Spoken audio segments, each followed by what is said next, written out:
Hola, ¿qué tal? ¿Cómo están? Buenos días, buenas tardes, buenas noches, buenas mañanas, según el momento en que estén mirando este video. Bueno, aquí estamos entonces para encontrarnos con el desarrollo de un cierto tipo de antropología que fue llamada antropología procesualista, ¿sí? Y cuyo padre fundador, si se quiere, es Max Gluckman, autor de que nos vamos a estar ocupando en el día de hoy, ¿sí?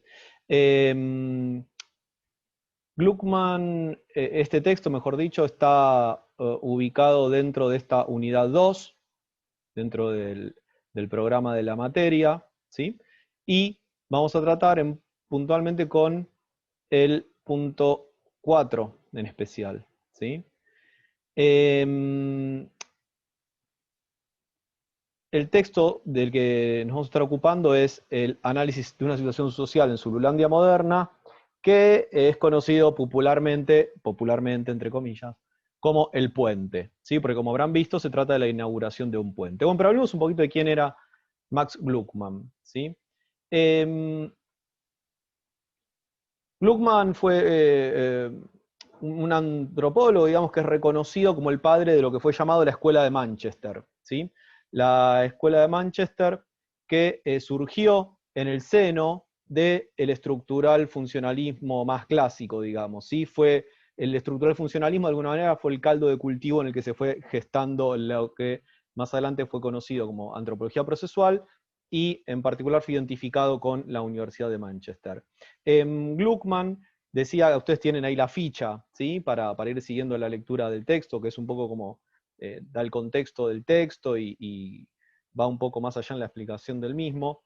Decía entonces que en la ficha habrán visto que Gluckman nació en Sudáfrica en 1911 y que en su formación como antropólogo se vio influenciado por diferentes ideas y pensadores, ¿no? Por un lado, algunas ideas de Marx sobre el papel de los conflictos y las contradicciones en el proceso histórico, ¿sí? También nociones de Freud que le llamaron la atención respecto del conflicto entre individuo y persona social.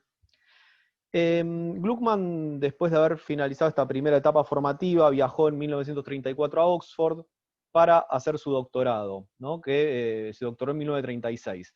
Allí recibió la influencia de los padres del estructural funcionalismo, ¿no? Radcliffe Brown, Evans Pritchard, y de ellos tomó esta mirada durkheimiana de que la sociedad es un orden moral que funciona, ¿no? Y que se mantiene pese al conflicto entre los miembros. También en esta época formativa, esta segunda etapa, digamos, ya en el marco de su doctorado, fue influenciado por la obra de Malinowski y por las ideas de Malinowski, como vimos, eh, que tenían, digamos, que ver sobre todo con la preocupación de que tenía este autor por la capacidad de los individuos para ajustarse o para desviarse de las normas sociales de acuerdo con sus propios intereses. Otra de las influencias que recibió en esta etapa formativa fue la de algunos antropólogas y antropólogos que consideraban la antropología como una forma de estudio no solo de los pueblos llamados simples, salvajes, sino también de las sociedades contemporáneas, o mejor dicho, considerando el desarrollo de estos pueblos, estas sociedades, como partes de las sociedades contemporáneas, es decir, como parte de medios que podríamos llamar multiétnicos. Esta era una novedad en la antropología, ¿sí? Porque como habrán visto, hasta el momento se trabajaba sobre todo con estas sociedades, considerándolas en términos no solo de equilibrios estables, sino además como entidades aisladas. Entonces, influenciado por estas ideas diversas, Gluckman hizo el trabajo de campo entre 1936 y 1938 en Zululandia, ¿sí? Es decir, la zona donde vivían los zulúes, digamos, ¿no? Y este texto que estamos leyendo hoy es uno de sus primeros trabajos, uno de sus primeros trabajos y uno de sus trabajos más importantes. Em, Vamos a poner compartir pantalla.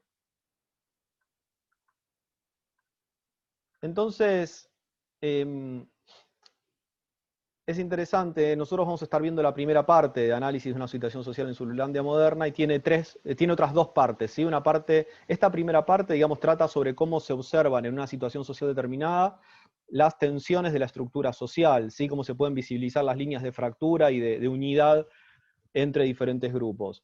En la segunda parte, él trata una cuestión, no la vamos a ver aquí, la segunda y la tercera, pero es interesante porque él ahí hace todo un desarrollo histórico de los últimos 120 años de historia de los zulúes,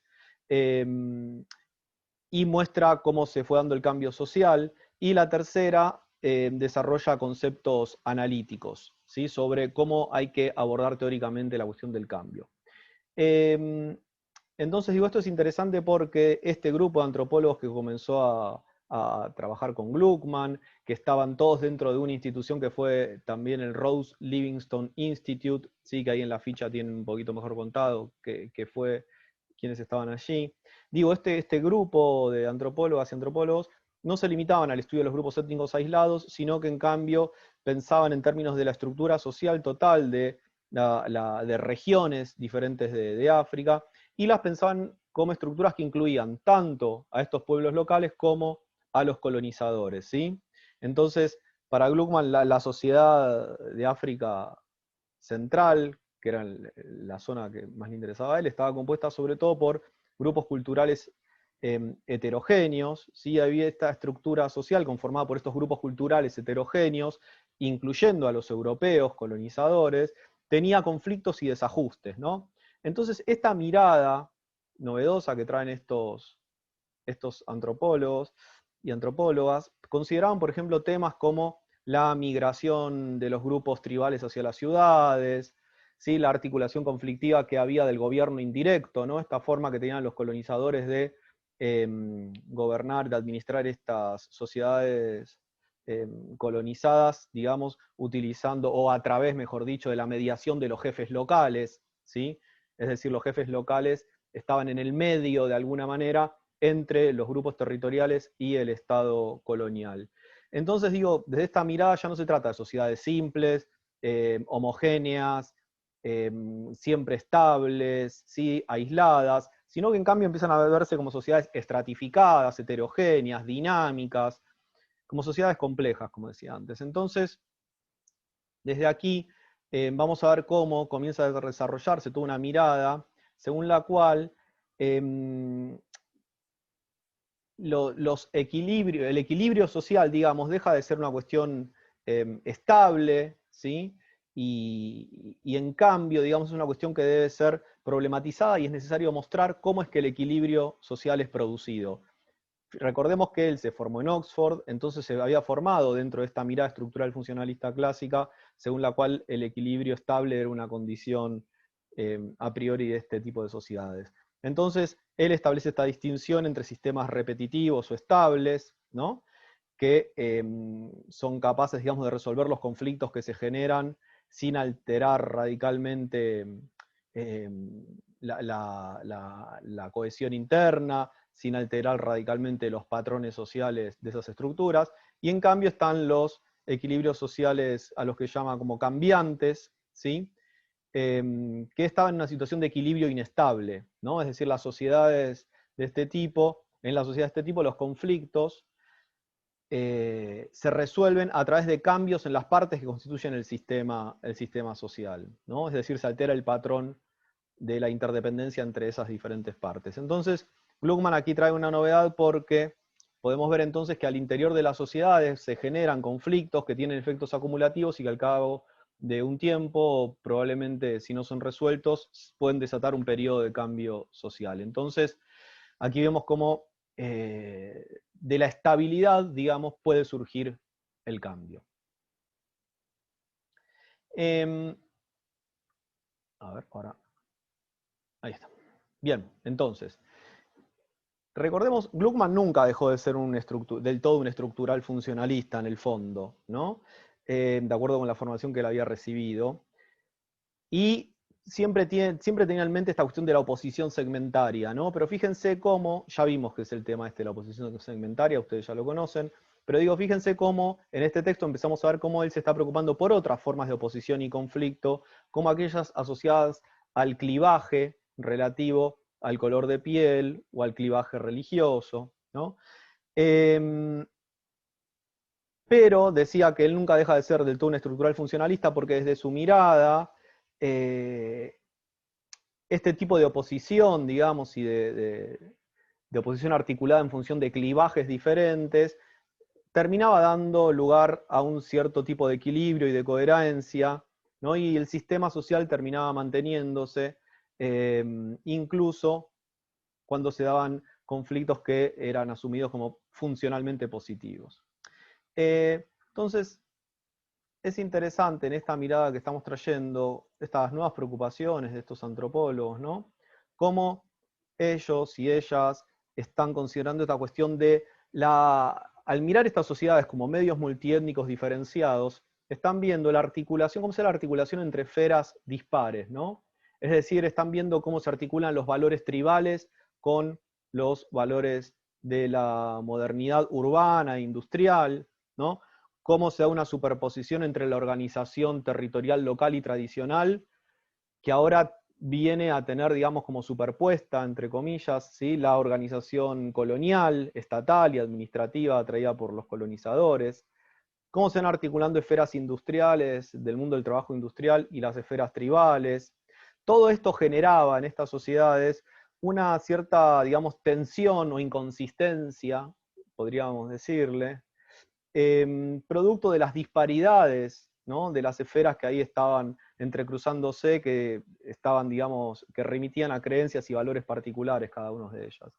Entonces, desde esta mirada, en virtud de la participación en esferas dispares de la vida social, las personas estaban atravesadas simultáneamente por diferentes tipos de roles sociales que estaban vinculados con normas, valores, símbolos, que podían estar en tensión, ¿sí? O ser contradictorios, ¿no? Es decir, una persona al mismo tiempo podía ser un trabajador industrial y ser un miembro de una comunidad, de una reserva zulú, ¿no? O podía ser un jefe territorial zulú, pero al mismo tiempo, es decir, en la sociedad zulú están en la punta, digamos, de la pirámide en términos del poder político y territorial, pero si lo vemos desde el Estado, ese jefe zulú, a través del cual el Estado colonial ejerce el poder hacia abajo, está en la base, digamos, de la pirámide del Estado, ¿no? Es decir, está ahí en el medio, ¿no?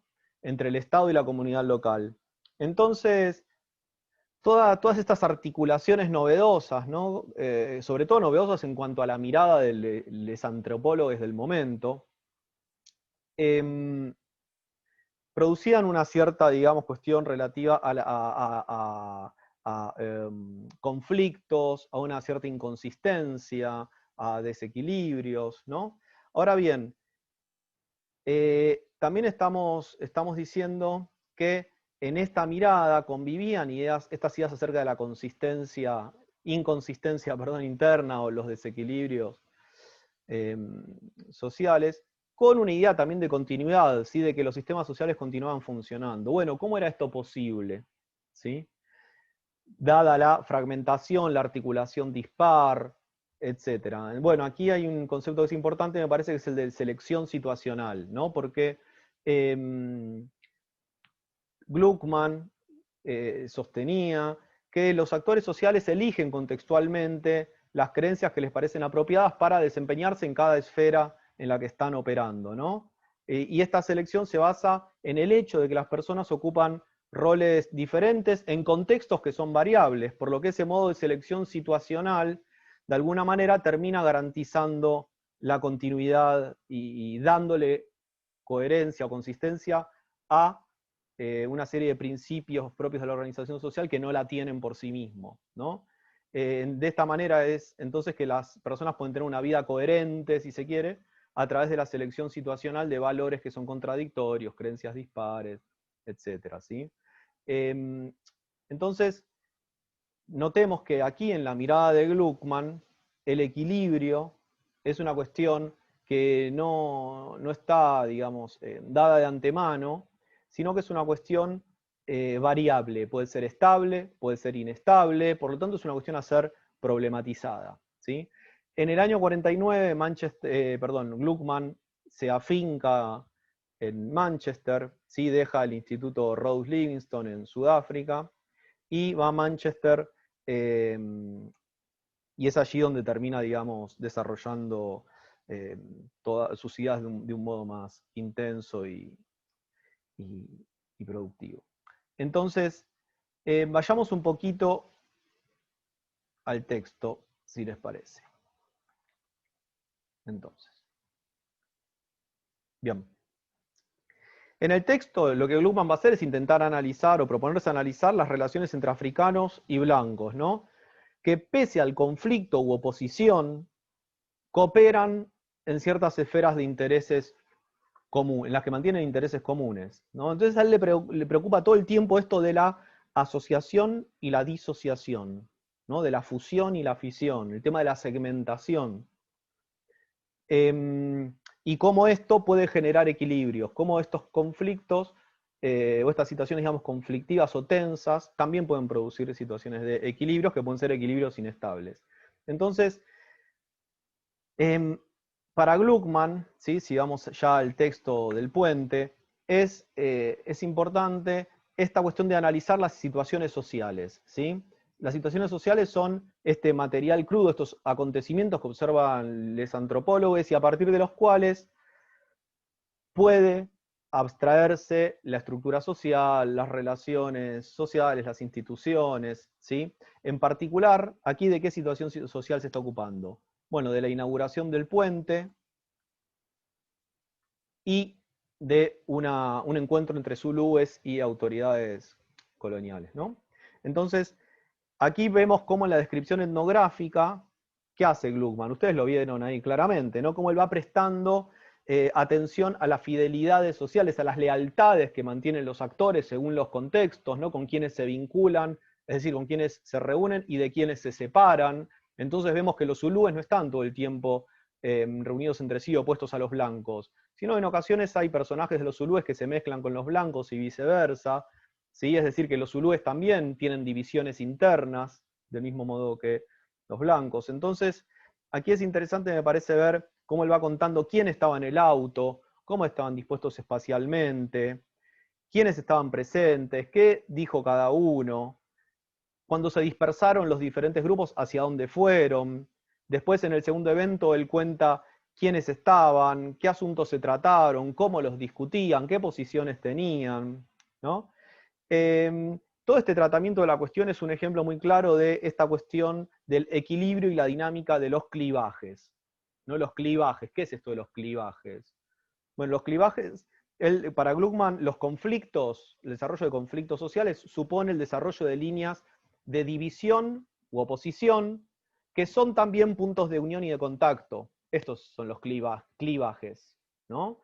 Es un término que viene de la geología, no son las líneas de fractura, pero bueno, allí donde hay una línea de fractura sabemos que también hay algún tipo de contacto, o puede haberlo, o lo hubo.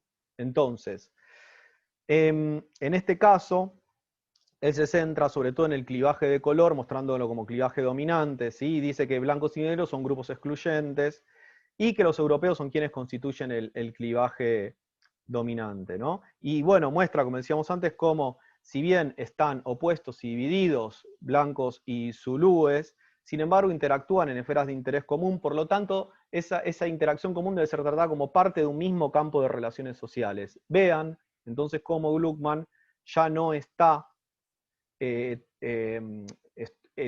estudiando a los zulúes, sino que está estudiando a Zululandia, ¿no? Es decir, se está centrando en este entramado social en que diferentes grupos que están articulados entre sí, pero al mismo tiempo separados, según los contextos, están en una situación de un equilibrio claramente inestable.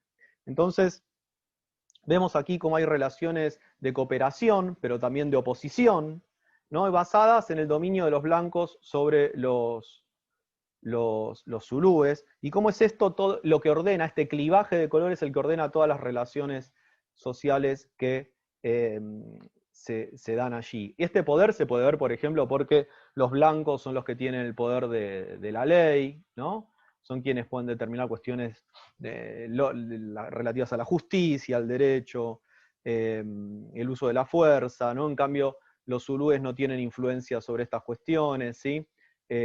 Tampoco en los lugares de trabajo en donde mandan los sindicalistas, no tienen derecho a juzgar causas criminales, etc. Ahora bien, aquí es interesante entonces que para Gluckman este clivaje de color es irresoluble, porque la oposición entre blancos y negros, un negro no puede convertirse en blanco, un blanco no puede convertirse en negro, ¿no? Y esta oposición entre blancos y negros invade toda la vida social, es decir, esta barrera del color, se manifiesta a través de otros clivajes que no son este clivaje dominante. Recordemos cómo se expresa otras áreas, a ver, en las que se expresa el tema del clivaje dominante. En zulúes y blancos no podían contraer matrimonio, ¿sí? ¿Qué más? No, estaban segregados, digamos, había políticas de segregación, ¿no? Es decir, no podían convivir, no podían comer juntos, en público, qué sé yo, un montón de cuestiones. Entonces, sin embargo, había contextos en los que el laboral, el político, el doméstico, en los que existían vínculos cooperativos. Esto es lo que le está interesando a Gluckman. Pero estos vínculos cooperativos siempre están delimitados en función de una cuestión relativa a la segregación, ¿sí? Y son vínculos cooperativos en los que se expresa siempre la dominación de los blancos. Y cuando la separación entre blancos y negros es quebrada, esto es por decisión de los blancos, que son quienes pueden determinar legítimamente cuándo puede ser quebrada esa separación. Entonces, a ver. Aquí yo les voy a dejar algunas fotos, ¿sí?, de la inauguración del puente. Para no dejar atrás esto que estaba diciendo el clivaje dominante. Cuando un clivaje se torna central o dominante, adquiere un carácter dominante en el sentido de que afecta a todos los demás clivajes menores, ¿sí? Veamos, por ejemplo, cómo funciona el clivaje religioso en relación al clivaje dominante, que es el clivaje de color. ¿No? Sabemos que la introducción del cristianismo entre la población negra provocó un clivaje entre cristianos y paganos, ¿sí? Pero como estaban en situación de segregación, los negros no podían desarrollar el culto católico cristiano con los blancos. Entonces surgieron iglesias negras separatistas, ¿no? Entonces el clivaje cristianos y paganos pasaba a expresar al clivaje dominante blancos y negros. Entonces, en este contexto, la cooperación entre zulúes y blancos colonizadores se volvía cada vez más difícil y el conflicto se hacía cada vez más abierto, ¿sí? Veamos una situación de cooperación entonces y de separación, como esta que fue la inauguración del puente. Aquí tenemos el ingreso de los zulúes al puente, la llegada, aquí está el guerrero, al que se refiere Gluckman en el texto, ¿sí? Aquí están los blancos colonizadores y aquí están los zulúes.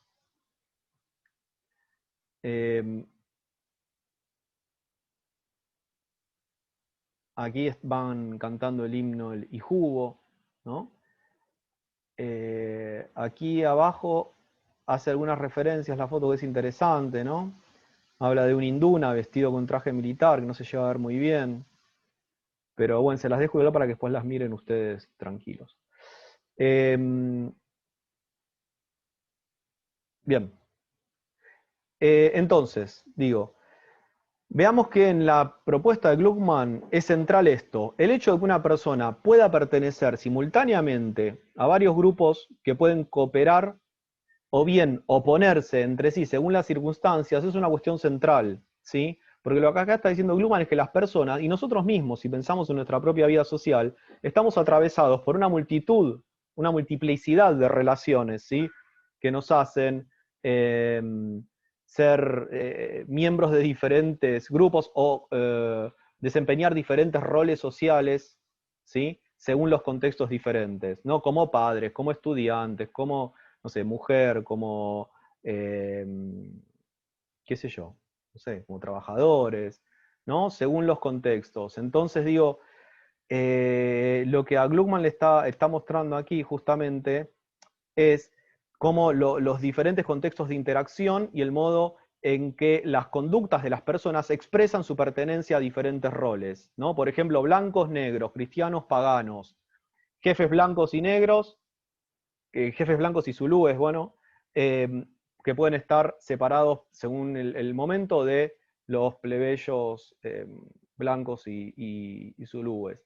Entonces, él va a considerar a los actores en función de los roles sociales que desempeñan y de las normas asociadas a esos roles sociales. Si no se trata acá de motivaciones individuales, sino de cómo esos desempeños individuales están inscritos en relación a roles sociales caracterizados por ciertos valores, creencias, símbolos, etc.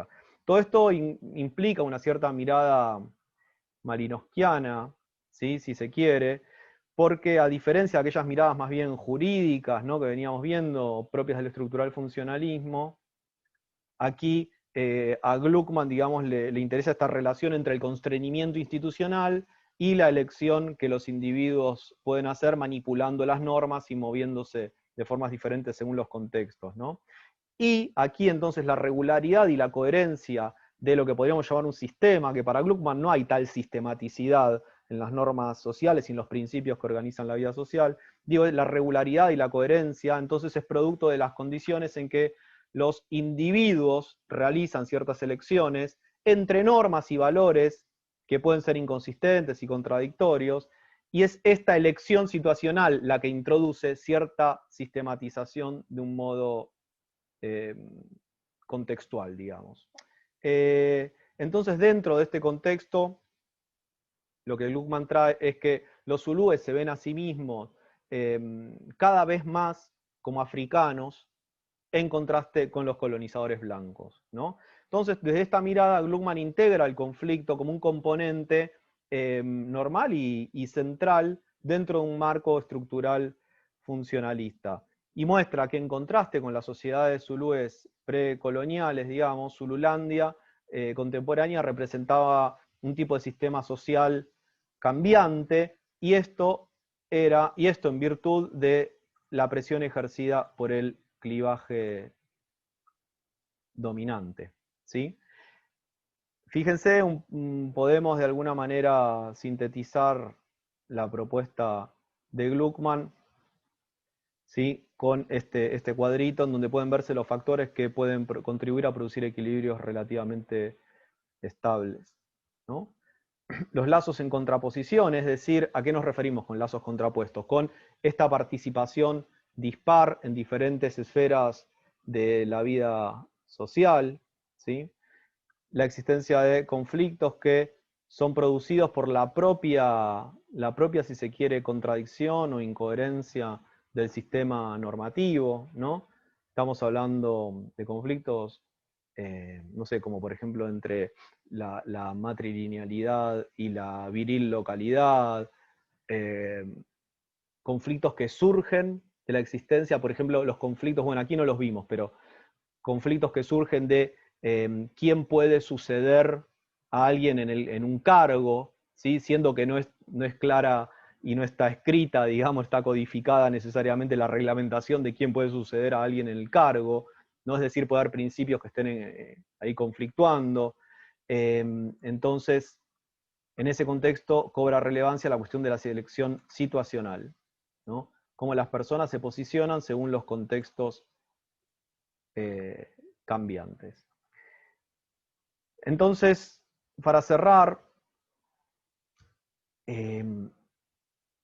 vemos cómo para estos autores, estas sociedades, digamos, debían ser entendidas en términos de sociedades multiétnicas, en procesos conflictivos de transformación, y esto les permitía ver nuevas articulaciones, ¿no? Formas de oposición y de conflicto, por ejemplo, relacionadas con el color de piel, la religión. Entonces, vimos que Gluckman cuestionó la idea del equilibrio inmanente de los sistemas sociales, lo que suponía romper con la tradición durkheimiana en la que él mismo se había formado, ¿no? Que asociaba los conflictos con estados de anomia, con estados de patología social. Ahora el énfasis analítico no estaba en suprimir el conflicto, o en dejarlo de lado, o en considerarlo como una patología, sino en explicarlo, ¿sí? Entonces, al dejar de dar por sentada la estabilidad, el énfasis está centrado sobre todo en cómo una estructura social es reproducida o transformada a través de procesos sociales. Y aquí entonces es cuando inserta Gluckman un dinamismo fundamental. Por otra parte, sabemos que el estructural funcionalismo entendía la costumbre como una variable independiente, que regulaba el comportamiento de las personas, manteniéndolo en ciertos marcos necesarios que permitían preservar el equilibrio estable, digamos. Ahora, Gluckman centra la mirada en los procesos contemporáneos que producen equilibrios estables o inestables. Por lo tanto, la costumbre pierde fuerza en términos explicativos. ¿Sí? Ya no hay una costumbre que eh, orienta de un modo homogéneo y constante la acción, sino que se dan estos procesos conflictivos que deben ser estudiados para mostrar cómo el equilibrio es socialmente producido.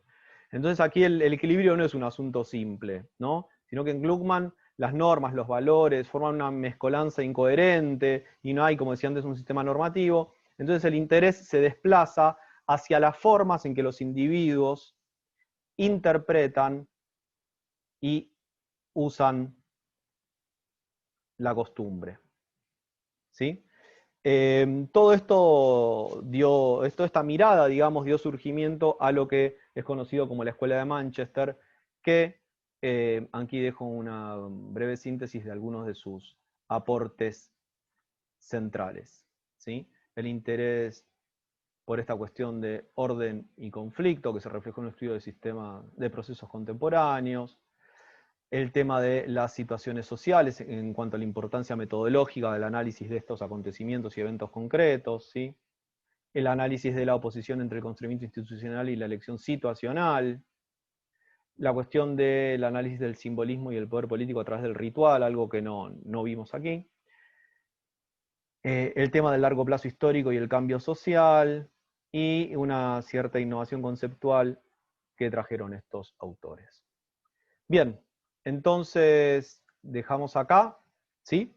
Y nos vemos próximamente.